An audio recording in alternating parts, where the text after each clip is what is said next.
जय हिंद दोस्तों, मैं संदीप आपके अपने चैनल द एजुकेशन हब पर आपका स्वागत करता हूं। दोस्तों, आज हम लोग प्लांट किंगडम के बारे में पढ़ेंगे, पादप जगत के बारे में। और ये बॉटनी का बहुत इंपॉर्टेंट चैप्टर है, इससे बहुत सारे क्वेश्चन पूछे जाते हैं। तो अगर आज आप चैप्टर पे ध्यान से पढ़ते हैं तो आपको बहुत सारी चीज़ें क्लियर हो जाती हैं। इससे पहले हम क्या पढ़ चुके हैं? तना पढ़ लिया, पत्ती पढ़ लिया, फूल पढ़ लिया, पादप हार्मोन के बारे में पढ़ लिया है। जिन्होंने ये मेरी वीडियो नहीं देखी है, मैं इसका लिंक डिस्क्रिप्शन में दे दूंगा, आप देख लीजिएगा। चलिए आज स्टार्ट करते हैं। क्या? पादप जगत। पादप जगत या प्लांट किंगडम। तो देखिए, पादप जगत क्या होता है? तो पादप को जो है वो दो भागों में बांटा जाता है। कौन से दो भागों में बांटा जाता है? तो एक भाग होता है अपुष्पोद्भिद, अपुष्पोद्भिद, एक होता है पुष्पोद्भिद।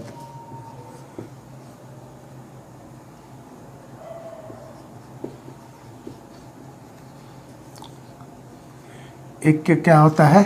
अपुष्पोद्भिद, एक होता है पुष्पोद्भिद। तो पादप जगत को कितने भागों में बांटा गया?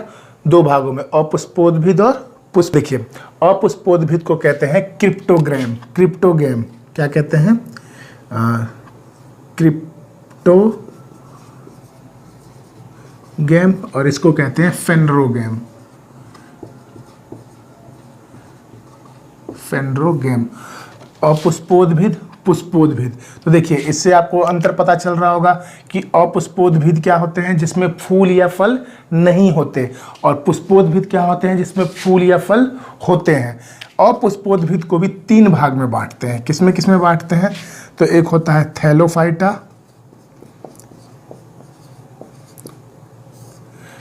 ब्रायोफाइटा,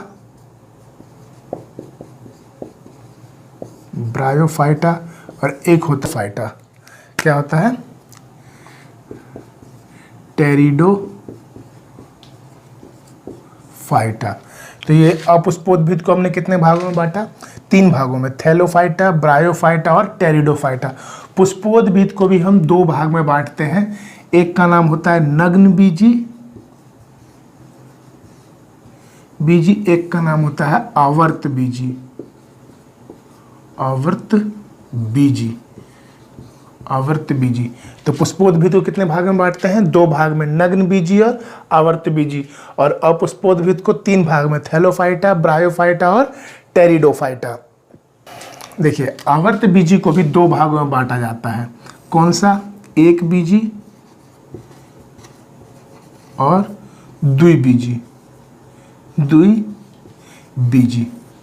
कितने भागों में बांटा जाता है? आवर्त बीजी को भी दो भाग में, एक बीजी और द्विबीजी में। और अपुष्पोद्भिद को कितने भागों में? तीन भागों में, थैलाफाइट, ब्रायोफाइट और टेरिडोफाइट। थैलाफाइट भी चार भागों में बंटता है, जिसमें पहला भाग है, देखिए चार भागों में बांटते हैं। तो पहला भाग कहलाएगा आपका कवक, दूसरा भाग कहलाएगा आपका सेवाल, तीसरा भाग कहलाएगा आपका लाइकेन, और चौथा भाग कहलाएगा आपका जीवाणु। क्या कहलाएगा? जीवाणु। तो देखिए, पादप जगत को हमने कितने भागों में बांटा? दो भाग में। कौन कौन से? अपुष्पोद्भिद और पुष्पोद्भिद। अपुष्पोद्भिद को हमने कितने भागों में बांटा? तीन भागों में, थैलोफाइटा, ब्रायोफाइटा और टेरिडोफाइटा। पुष्पोद्भिद को हमने कितने भागों में बांटा? दो भाग में, नग्न बीजी और आवर्त बीजी में। और आवर्त बीजी को हमने कितने भाग में बांटा? दो भाग में, एक बीजी और द्विबीजी। और थैलाफाइटा को हमने कितने भागों में बांटा? चार भाग में, कवक, सेवाल, लाइकेन और जीवाणु। हम इन सभी के बारे में एक एक करके और आराम से पढ़ेंगे, ताकि मुझे पढ़ाने में मजा आए और जो मैं पढ़ाऊँ आपको समझ में आए। तो पहले हम अपुष्पोद और पुष्पोद्भिद के बारे में जान लेते हैं। देखिए, अपुष्पोद्भिद का मतलब क्या हुआ? कि जिसमें क्या ना हो?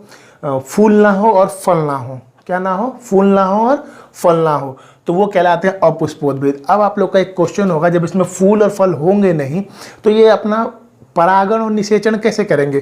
क्योंकि हमने फूल में पढ़ा था कि परागण के लिए, परागण जो होता है वो कहाँ हो रहा था? वर्तिकाग्र में हो रहा था।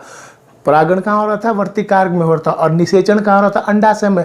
तो यहाँ तो ना तो फूल है ना ही फल है, तो परागण और निषेचन होगा कैसे? तो इसमें एक मतलब अपुष्पोद्भिद में एक कप नुमा एक चीज पाई जाती है। जब आप उसको जूम करके देखिएगा तो उसमें कप के डिजाइन की तरह बना रहता है। उसको कहते हैं जेमा केप। क्या कहते हैं? जेमा केप। उस जेमा केप के अंदर ही क्या होता है? परागण होता है तथा निषेचन होता है। जेमा केप के अंदर क्या होता है? परागण और निषेचन। तो अपुष्पोद्भिद में परागण और निषेचन कहाँ होता है? जेमा केप में होता है। पुष्पोद्भिद तो आप समझ रहे थे जिसमें फूल और फल दोनों होते हैं, और मैं इसके बारे में पढ़ा चुका हूँ कि फूल और फल में कहाँ होता है? वर्तिकार में परागण होता है, अंडाशय में निषेचन होता है। जिन्होंने नहीं पढ़ा वो मेरा फूल वाला चैप्टर देख सकते हैं। ठीक है। इसको कितने भाग में बांटा? 3 भाग में, थैलोफाइट, ब्रायोफाइट और टेरिडोफाइट। इसके बारे में भी पढ़ेंगे। और पुष्पोद्भिद मतलब फेंड्रोग्राम को 2 भाग में, नग्न बीजी और आवर्त बीजी। नग्न बीजी का मतलब क्या है? नग्न बीजी का मतलब है जो बीज मतलब नग्न रहते हैं, मतलब उघारे रहते हैं, मतलब वस्त्र नहीं रहते हैं, उनको क्या कहते हैं? नग्न बीजी। आवर्त बीजी क्या होते हैं? जिनके वस्त्र रहते हैं, मतलब वो किसी न किसी प्रकार से अपनी रक्षा करते हैं, अपने आप को ढक के रखते हैं। जैसे आवर्त बीजी में जैसे आप देख लीजिए आम का बीज, उसको क्या हुआ? अपने आप को आम के गुदे से या छिलके से अपने आप को बचा के रखता है। क्योंकि देखिए ऐसा क्यों है कि ये अपने आप को बचा के नहीं रख रहा और ये अपने आप को बचा के रख रहा है? देखिए इंसान जो है वो मतलब इतना दलिद्र है कि वो कुछ भी खा पी लेता है। तो आवर्त बीजी वाले, नग्न बीजी वाले और आवर्त बीजी में अंतर क्या है? नग्न बीजी जो है ये कहाँ अधिकतर पाए जाते हैं? पहाड़ों में अधिकतर पाए जाते हैं। कहाँ पर?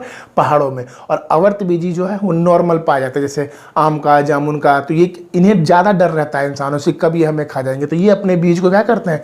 संभाल के रखते हैं। इसी में एक बीजपत्री और द्विबीजपत्री आता है, जो मैंने पहले पढ़ा चुका हूँ। इसमें भी हम लोग डिस्कस करेंगे। नग्न बीजी क्या है? ये बिल्कुल नग्न टाइप में रहते हैं। इनको कोई रक्षा की जरूरत नहीं होती, क्योंकि देखो पहाड़ों पे जाके लोग बहुत ऐसा नहीं कि वहाँ पे वो लोग, इंसान तो इतने कि कहीं भी जाके कुछ भी खा सकते हैं, लेकिन फिर भी इन्हें लगता है कि हमें अपने आप को सुरक्षित रखने की जरूरत नहीं है, हम ऐसे ही रहेंगे। तो हम पुष्पोद्भिद के बारे में बाद में पढ़ेंगे, पहले हम अपुष्पोद्भिद से स्टार्ट करते हैं। अपुष्पोद्भिद आपको समझ में आ गया कि जिसमें फल और फूल नहीं होते, लेकिन परागण तथा निषेचन कहाँ होता है? परागण तथा निषेचन जेमा केप में होता है। ठीक है। इसको 3 भाग में बांटा, थैलोफाइटा, ब्रायोफाइटा और टेरिडोफाइटा। आप पढ़ते हैं थैलोफाइटा के बारे में। देखिए थैलोफाइटा जो है ये पादप जगत का जो है सबसे बड़ा संघ है। थैलोफाइटा क्या है? पादप जगत का सबसे बड़ा संघ है। मतलब पादप जगत में अगर देखेंगे सबसे बड़ा क्या है? थैलोफाइटा। थैलोफाइटा में होता क्या है? इसमें ना तो आपको तना के बारे में पता चलेगा, ना पत्ते के बारे में, ना जड़ के बारे में। आप पता ही नहीं कर पाएंगे। मतलब इस तरीके से मिक्स होते हैं कि आपको पता नहीं लगेगा तना क्या है, पेड़ क्या है, तना क्या है, पत्ता क्या है और जड़ क्या है। ये आपस में मिक्स रहते हैं, मिक्सचर रहते हैं, जिसके कारण हम पता नहीं लगा पाते कि तना, पत्ता और जड़ कौन सा है। तो ये क्या कहलाता है? थैलोफाइटा। थैलोफाइटा को जो है हम 4 भागों में बांट रहे हैं। किस में बांट रहे हैं? एक कवक में बांट रहे हैं, एक शैवाल में बांट रहे हैं, एक लाइकेन में बांट रहे हैं, एक जीवाणु में बांट रहे हैं। तो अपुष्पोद्भिद समझ में आया, थैलोफाइटा समझ में आया। अब थैलोफाइटा में हम इन चारों के बारे में पढ़ेंगे। उसके बाद ब्रायोफाइटा, टेरिडोफाइटा, उसके बाद पुष्पोद्भिद में नग्न बीजी, आवर्त बीजी, एक बीजी और द्विबीजी। तो देखिए इसमें क्या है? कवक है, शैवाल है, लाइकेन है और जीवाणु है। तो देखिए कवक को इंग्लिश में क्या कहते हैं? कवक को इंग्लिश में कहते हैं फंगी, शैवाल को एल्गी, लाइकेन इंग्लिश वर्ड है, और जीवाणु को बैक्टीरिया। अगर मैं आपसे पूछूं कि पौधों में सबसे छोटा क्या होता है, तो आपका जवाब क्या होगा? देखिए पौधों में सबसे छोटा, अगर आप सोचेंगे, बहुत सोचेंगे, तो घास सोचेंगे। ठीक है। अगर मैं कहूँ घास से भी छोटा क्या होता है? घास से भी छोटा अगर होता है तो उसे क्या कहते हैं? काई कहते हैं। क्या कहते हैं? काई। काई आपने देखी होगी, जब देखते होंगे जहाँ पानी इकट्ठा हो जाता है तो कुछ दिनों के बाद उस पर हरा टाइप में उग जाता है, तो उसे क्या कहते हैं? काई कहते हैं। जिस पे जो मतलब ज़्यादा चिकना भी होता है, फिसल जाते हैं उस पर, उसको क्या कहते हैं? काई कहते हैं। अगर मैं पूछूं काई से भी छोटा क्या होता है, तो काई से छोटा होता है डेकम। क्या होता है? डेकम। देखिए समझिए, जब आप किसी भी कमरे को 10 या 15 साल 20 साल के लिए बंद करके छोड़ जाइए, तो आप उसमें क्या देखेंगे? छोटे छोटे पौधे मतलब चारों तरफ से घेर लेते हैं, उग जाते हैं। वो क्या होते हैं? छोटे पौधे ही जीवाणु होते हैं। वो बैक्टीरिया के कारण होते हैं। ठीक है। अब देखिए जीवाणु जो होते हैं बहुत सूक्ष्म होते हैं। क्या होते हैं? बहुत सूक्ष्म होते हैं। जो मैंने बताया कि मतलब सबसे छोटा आपने सोचा घास से भी छोटा, काई से भी छोटा क्या होता है? डेकम। देखिए डेकम जो है वो किस में पाया जाता है? वो पानी में पाया जाता है। किस में पाया जाता है? पानी में। आपने जैसे कभी क्या होगा, नारियल पानी पिया होगा। जब आप नारियल तोड़ते हो, खुद तोड़ के उसको गिलास में डालते हैं, तो आप कितनी भी सावधानी से अगर उसको छान के भी पीते हो तो देखते हो उसमें छोटे छोटे से कण पाए जाते हैं। आपको लगता है कि मतलब ये नारियल का ऊपर वाला हिस्सा भूरा भूरा झड़ के गिरा होगा, वो भी होते हैं, लेकिन उसमें और छोटे छोटे कण पाए जाते हैं जो तैरते हुए, आप कितना भी छानते हैं तो तैरते हुए नजर आते हैं। उनको क्या कहते हैं? डेकम कहते हैं। क्या कहते हैं उसको? डेकम कहते हैं। जब कोई आदमी डूब के मरता है, जब कोई डूब के मर जाता है पानी में डूब के, तो उसके शरीर में जब एटॉप्सी होती है, मतलब जब उसका पोस्टमार्टम करते हैं, तो उसके अंदर उसी डेकम पाया जाता है। तो मरे हुए व्यक्ति के अंदर अगर डेकम मिल गया तो इसका मतलब है कि उसकी मृत्यु किससे हुई है? पानी से डूबने के कारण हुई है। लेकिन कई बार क्या होगा कि आपने फिल्मों में देखा होगा कि मार वार के पानी में गिरा देते हैं और कोशिश करते हैं इसको कि ये पानी में डूब के मरा हुआ दिखाने की, लेकिन पोस्टमार्टम में डेकम नहीं पाया जाता। तो इससे सिद्ध हो जाता है कि इसको मार के बाद में पानी में गिराया गया है। तो वही जो डेकम होता है उससे पता चलता है। तो डेकम कहाँ पाए जाते हैं? पानी में पाए जाते हैं। तो चलिए हम कवक से स्टार्ट करते हैं। ये आपको पता चल गया होगा पादप जगत को दो भाग में, अपुष्पोद्भिद, पुष्पोद्भिद। अब आप पुष्पोद्भिद को तीन भाग में, थैलोफाइट, ब्रायोफाइट, टेरिडोफाइट। थैलोफाइट आपको समझ में आ गया होगा। अब हम लोग कवक से स्टार्ट करते हैं।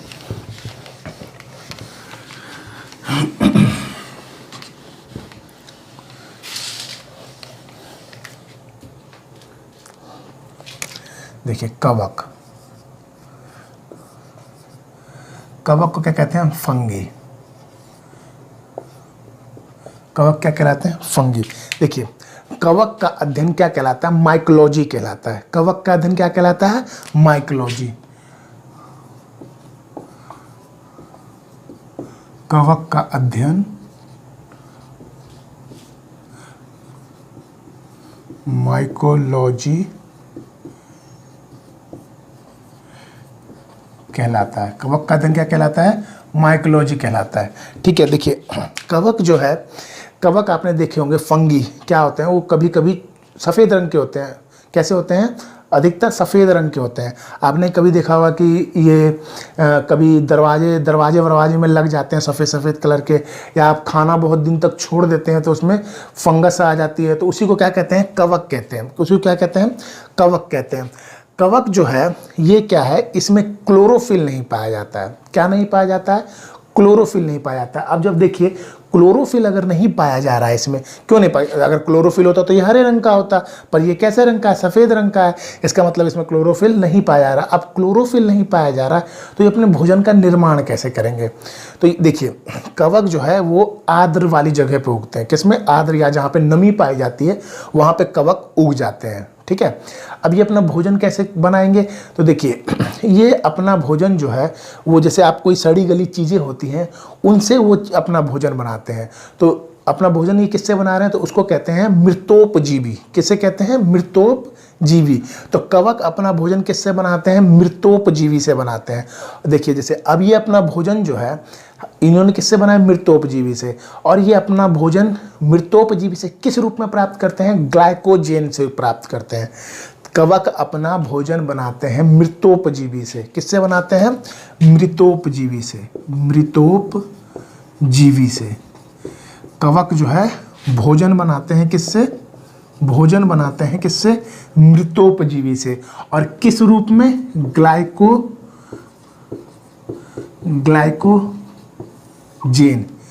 भोजन, कवक भोजन किससे बनाते हैं? मृतोपजीवी से। और किस रूप में बनाते हैं? ग्लाइकोजेन के रूप में। किस रूप में बनाते हैं? ग्लाइकोजेन के रूप में। और इंसान जो है वो भोजन किस रूप में बनाते हैं? ग्लूकोज के रूप में बनाते हैं। किस रूप में? ग्लूकोज के रूप में। रूप में बनाता है मानव बनाता है ग्लूकोज के रूप में, और कवक किस रूप में? ग्लाइकोजेन के रूप में बनाता है। अब कवक को भी हम तीन श्रेणियों में बांटते हैं। कितनी श्रेणियों में? तीन श्रेणियों में। तो तीन श्रेणी कौन कौन सी है? अब देख समझते हैं। तीन श्रेणी है आपकी। एक हो गई ये मशरूम, मशरूम, एक हो गई पेनिसिलिन, पेनिसिलिन, और एक हो गई आपकी ईस्ट, ईस्ट या इसको खमीर कह लीजिए, खमीर। मशरूम, कौन कौन सी? मशरूम, पेनिसिलिन या ईस्ट या खमीर। तो कवक को हम कितने भागों में बांटते हैं? 3 भागों में। तो देखिए मशरूम जो है, मशरूम को एक्चुअली हम लोग क्या कहते हैं? कुकुरमुत्ता कहते हैं। क्या कहते हैं? कुकुरमुत्ता। और मशरूम में सबसे अधिक प्रोटीन पाया जाता है। सबसे अधिक प्रोटीन किस में पाया जाता है? मशरूम में। मशरूम के बाद किस में पाया जाता है? सोयाबीन में। सोयाबीन के बाद दाल में। तो सोयाबीन और दाल से अधिक प्रोटीन किस में पाया जाता है? मशरूम में पाया जाता है। आपसे क्वेश्चन पूछेगा कि सबसे अधिक प्रोटीन किस में पाया जाता है? कि मशरूम में, सोयाबीन में, दाल में, या हरी सब्जियों में। तो आपका आंसर क्या होना चाहिए? मशरूम। अगर मशरूम नहीं दिया हो तब आपका आंसर होगा सोयाबीन। अगर जब सोयाबीन नहीं दिया हो तो क्या होगा? दाल होगा। तो सबसे अधिक प्रोटीन, प्रोटीन किस में? मशरूम में। इसे क्या कहते हैं? कुकुरमुत्ता भी कहते हैं। इसे क्या क्या कहा जाता है? कुकुरमुत्ता भी कहा जाता है। ठीक है। और देखिए पेनिसिलिन जो है, पेनिसिलिन जो है वो जो है ये दर्द निवारक दवाई बनाने के काम आती है और एंटीबायोटिक बनाने के काम आती है। कैसे? कौन कौन सी? दर्द निवारक और एंटीसेप्टिक। दर्द निवारक और एंटीबायोटिक कह लीजिए, एंटीसेप्टिक कह लीजिए। पेनिसिलिन ये बनाने के काम आती है। तो ये दवाई बनाने के काम आती है। दवाई, और कौन सी दवाई? जो दर्द को दूर करे और एंटीबायोटिक हो, एंटीबायोटिक हो। इस तरह की इससे क्या बनाई जाती है? दवाई बनाई जाती है। मशरूम और पेनिसिलिन में देखिए होती है लगभग सेम है, लेकिन जो कुकुरमुत्ता है वो कैसा होता है? वो छतरी टाइप में होता है। आपने देखा होगा कि वो मतलब कुछ इस तरीके से उग जाते हैं। वो छतरी टाइप में होते हैं, कुछ इस तरीके से कुकुरमुत्ता होते हैं, छतरी टाइप में। तो ये जो मशरूम की जो छतरी होती है वो बड़ी होती है और पेनिसिलिन की जो छतरी होती है वो छोटी होती है। इन्हें कुकुरमुत्ता भी कहा जाता है। अब आते हैं ईस्ट पे। ठीक है। ईस्ट मतलब खमीर। अब इसका काम क्या होता है? जो सकरा होती है, सकरा मतलब होता है जो मीठी चीज़ होती है। ठीक है। उसके अंदर जब खमीर मिला दिया जाता है, खमीर मिला दिया जाता है, खमीर मिलाने से वो जो सकरा जो है वो किणविण होने लगता है, मतलब फॉर्मेंटेशन होने लगता है। फॉर्मेंटेशन या किणविण का मतलब क्या?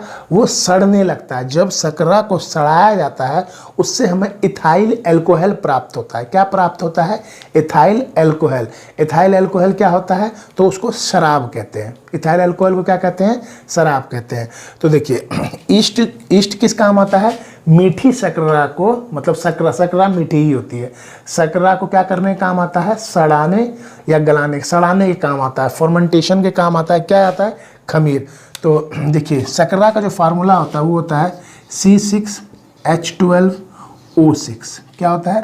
C6H12O6। ये क्या हो गया? सकरा हो गया। क्या हो गया? सकरा हो गया। अब इसमें मिलाते हैं हम लोग क्या?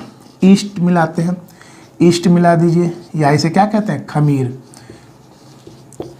खमीर मिला दीजिए। तो इससे क्या हमें प्राप्त होगा? हमको इससे हमें, जब हम इसमें ईस्ट या खमीर मिलाएंगे तो इससे इथाइल अल्कोहल और कार्बन डाइऑक्साइड अलग होगा। तो इससे इथाइल अल्कोहल तो क्या हो जाएगा? 2C2H5OH। C2H5OH देख लेते हैं। C6 है और प्लस 2CO2। तो 2 दूनी 4 और 2 6। ठीक है। C6H12 5 और 1 6 दूनी 12। ठीक है। और 2 दूनी 4 2 6। ठीक है। तो इसमें इससे ये क्या है? ये हमारा हो गया, ये जो हो गया ये क्या हो गया? Ethyl alcohol. Ethyl alcohol. और ये हो गया कार्बन डाइऑक्साइड। कार्बन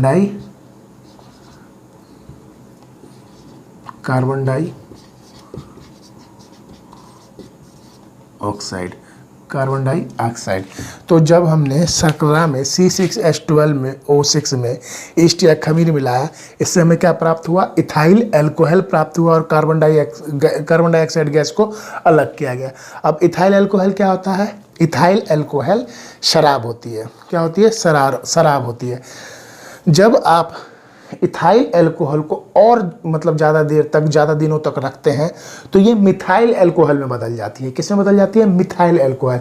और मिथाइल अल्कोहल जो होती है वह एक जहरीली शराब होती है। कैसी शराब होती है? जहरीली शराब होती है। और मिथाइल अल्कोहल का फार्मूला क्या होता है? तो मिथाइल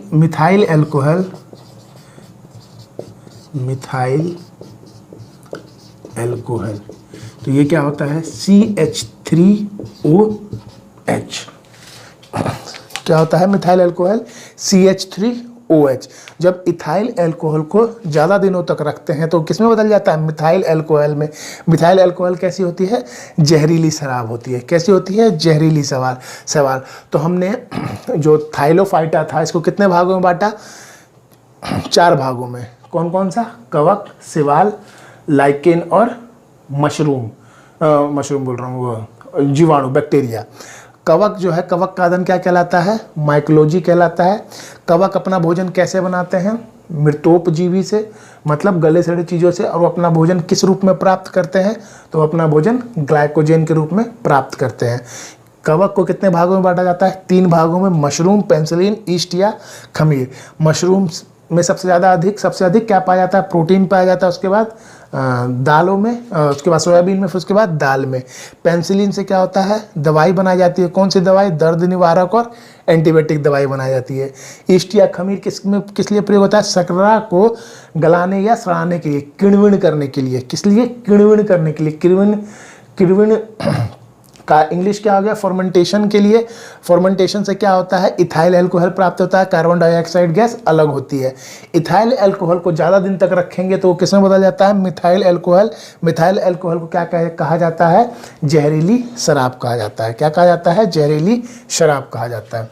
अब देखिए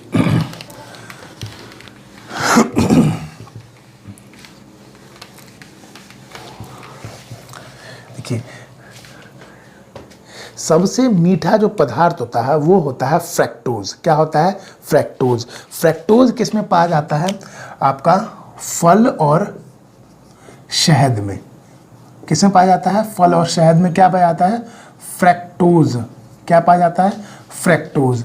और आपका होता है सुक्रोज। सुक्रोज किस में पाया जाता है? गन्ना और चीनी। गन्ना और चीनी में क्या पाया जाता है? सुक्रोज। क्या पाया जाता है? सुक्रोज। तो सबसे मीठा इसमें क्या होता है? फ्रैक्टोज या फ्रैक्टोज। और ये किस में पाया जाता है? फल और शहद में। सुक्रोज किस में पाया जाता है? गन्ना और चीनी में। मतलब फ्रैक्टोज से कम मीठा क्या होता है? सुक्रोज होता है। ठीक है। एक रासायनिक चीज है जिसका नाम है सैक्रीन। क्या नाम है? सैक्रीन। आपने नाम सुना होगा, सैक्रीन। ये जो है सुक्रोज से 500 गुना मीठा होता है। ये सुक्रोज से कितना गुना मीठा होता है? 500 गुना मीठा होता है। 500 गुना मीठा होता है। अब ये इसका प्रयोग कहाँ करते हैं? तो आपने देखा होगा जो आइसक्रीम बेचते हैं वो आइसक्रीम वाले जो अपनी आइसक्रीम बनाते हैं वो सैक्रीन से ही अपनी आइसक्रीम को क्या करते हैं? मीठा करते हैं। तो सैक्रीन का प्रयोग कहाँ किया जाता है? कि आइसक्रीम उद्योग में आइसक्रीम को क्या करने के लिए? मीठा बनाने के लिए। तो वो सुक्रोज से कितने गुना होती है? 500 गुना अधिक मीठी होती है। ठीक है। अब एक होता है आपका, देखिए आपने ताड़ सुना होगा, ताड़ का पेड़, उसमें से ताड़ी निकालते हैं। ताड़ी निकालते हैं ना, तो ताड़ी जो है उसमें क्या करते हैं? उसमें प्राकृतिक रूप से ईस्ट और खमीर पाया जाता है। ताड़ के पेड़ में प्राकृतिक रूप से क्या पाया जाता है? ईस्ट और खमीर पाया जाता है। आपने देखा होगा ताड़ के पेड़ पे कि मतलब जो लोग बाग उस पर चढ़ के एक मटकी लेके जाते हैं और मटकी को टांग देते हैं, उस पर ताड़ को चुआते रहते हैं। तो उसमें किण्विन करने की जरूरत नहीं पड़ी कि आपने शर्करा लिया उसे किण्विन किया, नहीं, उसमें प्राकृतिक रूप से आपको क्या मिला? खमीर मिला, ईस्ट मिला, और उसमें से जो तार निकला, तार देखिए ताज़ा तारी लेते हैं आप तो वो पीने में मीठी लगेगी लेकिन आपको नशा नहीं करेगी। लेकिन आप उसी ताड़ी को क्या कीजिए? 2-3 दिन के लिए धूप में छोड़ दीजिए और उसको सड़ने दीजिए। तो वो सड़ कैसे रहा है? क्या आपने ईस्ट या खमीर मिलाया? नहीं मिलाया। वो क्या हो रहा है? अपने आप सड़ रहा है, क्योंकि उसमें पहले से ही मौजूद है। तो वो सड़ता है, गलता है, और जब वो सड़ गल अच्छे से जाता है तो वो क्या हो जाता है, मतलब किणविन हो जाता है। किणविन होने के बाद वही ताड़ी आपको क्या क्या करने लगती है? नशा देने लगती है। उससे क्या होता है? नशा होने लगता है। तो एक ताड़ का पेड़ जो है उसमें प्राकृतिक रूप से क्या पाया जाता है? ईस्ट या खमीर पाया जाता है। तो ये हो गया आपका कवक। अब कवक के बाद पढ़ते हैं हम लोग शैवाल के बारे में।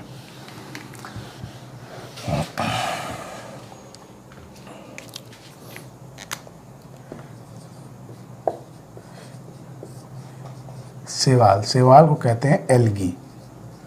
क्या कहा जाता है? Algae, algae. ठीक है। अब शैवाल के अध्ययन को क्या कहते हैं? फाइकोलॉजी। कवक के अध्ययन को माइकोलॉजी, शैवाल के अध्ययन को फाइकोलॉजी। फाइकोलॉजी, शैवाल का अध्ययन क्या कहलाता है? फाइकोलॉजी। अब ये जो है ये आपके हरे रंग की होती है। अगर हरे रंग की है तो इसमें क्या पाया जाएगा? क्लोरोफिल पाया जाएगा। अगर इसमें क्लोरोफिल पाया जाता है, क्लोरोफिल कहाँ से प्राप्त होगा? इसका मतलब है ये सूर्य के प्रकाश में उगेंगे। किस में उगेंगे? सूर्य के प्रकाश में। ये कैसे रंग के होंगे? हरे रंग के होंगे। इसके अंदर क्या पाया जाएगा? क्लोरोफिल पाया जाएगा। अब सूर्य के प्रकाश में ये पाए जाते हैं। ये अपना भोजन जो है वो स्टार्च के रूप में प्राप्त करते हैं। किसके रूप में प्राप्त करते हैं? स्टार्च के रूप में प्राप्त करते हैं। और देखिए ये अधिकतर आपको कहाँ मिलेंगे? जैसे पानी में अधिकतर पाए जाते हैं। शैवाल कहाँ पाए जाते हैं? अधिकतर पानी में पाए जाते हैं। और कवक कहाँ पाए जाते हैं? आर्द्र या नमी वाली जगह में। कहाँ पाए जाते हैं? आर्द्र या नमी वाले जगह में। और शैवाल कहाँ पाए जाते हैं? अधिकतर पानी में पाए जाते हैं। देखिए समुद्र के अंदर जो समुद्र के अधिकतम अंदर तक 200 मीटर तक सूर्य का प्रकाश जा सकता है। उससे ज़्यादा नीचे नहीं जा सकता सूर्य का प्रकाश। कितने मीटर तक जा सकता है? 200 मीटर तक। तो ये 200 मीटर तक आपको पाए जा सकते हैं। शैवाल कितने मीटर तक पाए जा सकते हैं? 200 मीटर तक। शैवाल का अध्ययन क्या कहलाता है? फाइकोलॉजी कहलाता है। और शैवाल कैसे रंग के होते हैं? हरे रंग के होते हैं। और इसमें क्या क्या पाया जाता है? क्लोरोफिल पाया जाता है। ये अपना भोजन कैसे बनाते हैं? स्टार्च के रूप में बनाते हैं। कैसे? अब देखिए एक होता है लेमनेरिया नामक शैवाल। क्या? लेमिनेरिया नामक शैवाल होता है। ये जो शैवाल होता है इससे हमें क्या मिलता है? आयोडीन प्राप्त होता है। लेमिनेरिया नामक शैवाल से हमें क्या प्राप्त होता है? आयोडीन। आयोडीन तो आप समझ रहे होंगे, नमक।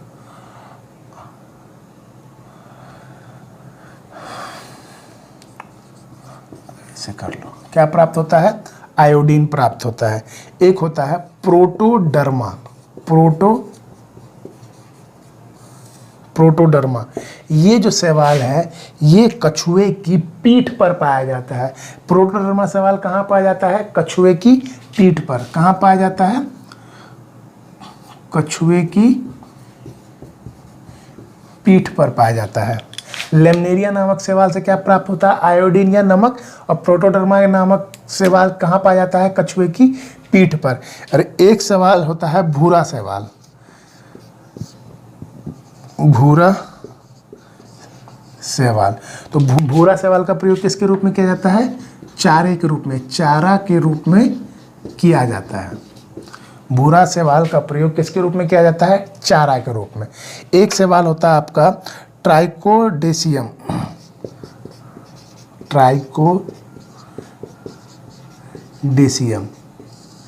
ट्राइकोडेसियम जो लाल शैवाल है वो ट्राइकोडेसियम के कारण ही लाल दिखाई देता है। किसके कारण दिखाई देता है? ट्राइकोडेसियम के कारण। लाल शैवाल किसके कारण दिखाई देता है? लाल। ट्राइकोडेसियम के कारण।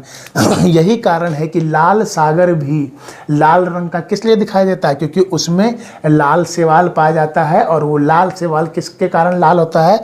ट्राइकोडेसियम के कारण लाल होता है। किसके कारण? ट्राइकोडेसियम के कारण। ठीक है। और एक होता है आपका नील हरित शैवाल।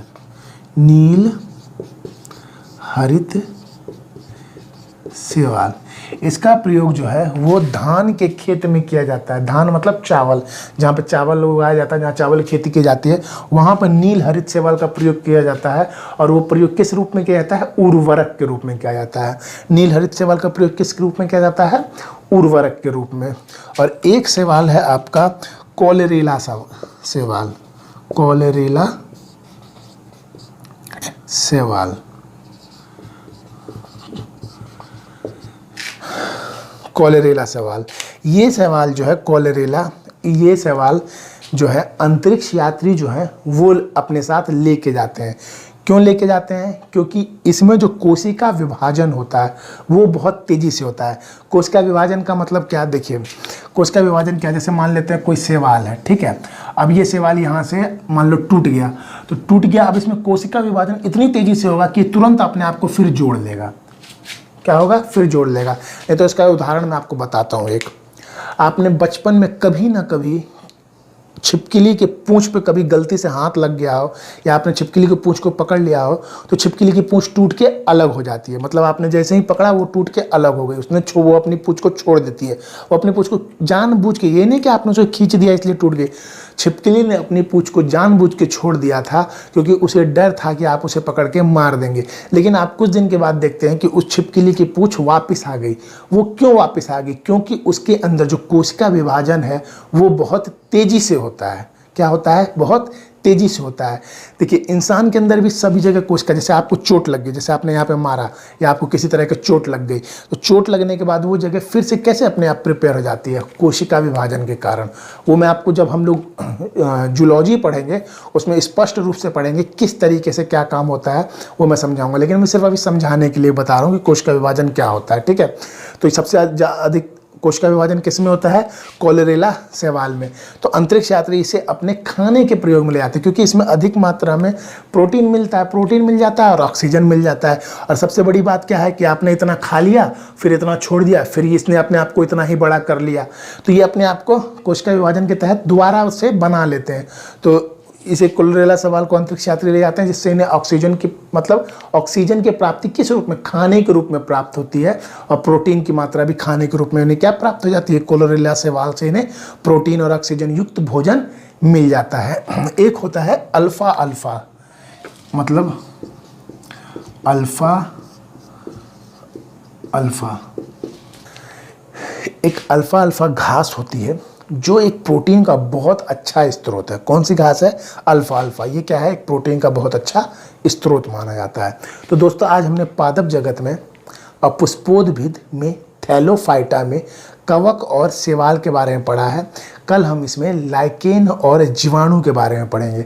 उसके बाद ब्रायोफाइटा पढ़ेंगे, उसके बाद टेरिडोफाइटा पढ़ेंगे। उसको खत्म करने के बाद हम पुष्पोद्भिद में नग्नबीजी, आवर्तबीजी, एकबीजी और द्विबीजी के बारे में पढ़ेंगे। तो आज का सेशन यहीं समाप्त करते हैं। ये आप बताइएगा मुझे आपको ये सेशन कैसा लगा। अगर अच्छा लगता है इसे लाइक कीजिए, ज़्यादा से ज़्यादा लोगों तक शेयर कीजिए और सब्सक्राइब जरूर कीजिएगा। सब्सक्राइब करने के बाद आप बेल आइकन दबाइए, बेल आइकन में ऑल नोटिफिकेशन का बटन दबाइए कि जैसे ही मेरी अगली वीडियो आती है तो उसका नोटिफिकेशन आपको मिल सके। तो आज का सेशन समाप्त करते हैं। Thank you, have a nice day.